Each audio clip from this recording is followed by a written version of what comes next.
In effect, Richard Sky and Amano Odoy cases are not ripe for hearing. And the press release of the Supreme Court Registrar made that very clear to everyone who read the press release. And yet, in spite of this clear statement by the registrar on the sequence of events in the case, on Tuesday, 8 October 2024, a group of people went on demonstration and sought to enter the Supreme Court premises. Not only did these demonstrators seek to enter the Supreme Court premises, but they shouted abuses and insults at the judiciary as a whole, at Her Ladyship, the Chief Justice, and demanded that judgment should be given in their favor in the LGBTQ cases.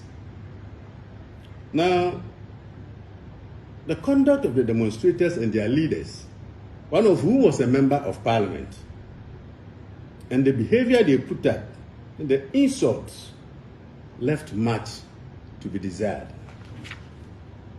It is worth pointing out that every court, from the district court through to the Supreme Court, has a procedure that has to be followed by every litigant before the case will be ripe for hearing.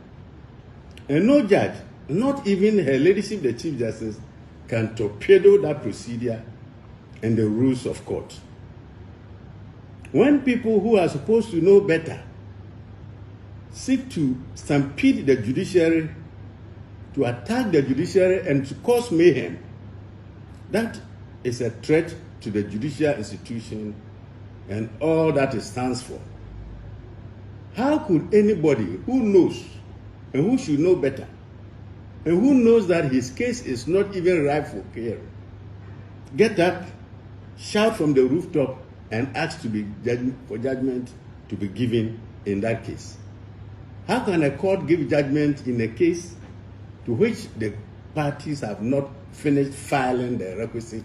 How can a court give judgment in a case to which the parties have not finished filing the requisite processes? Such conduct subverts the judicial process and ought to be condemned by all Ghanaians to protect judges and staff of the judicial service, who are all public servants and public officers doing their requisite duty.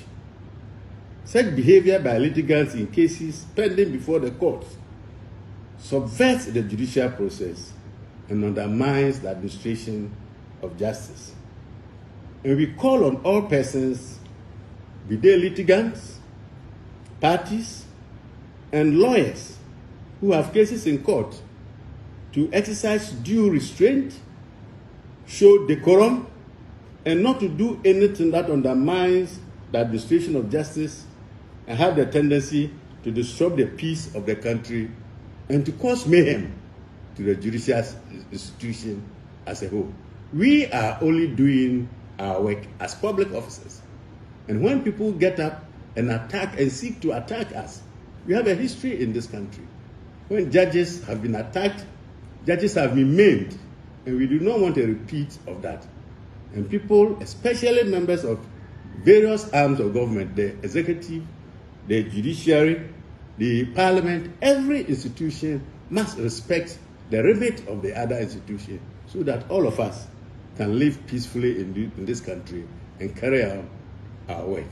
I thank you, and I've brought you here because of the concern that we need to express about what went on in the court premises this week, which is something that we condemn in no uncertain terms as an association. Thank you.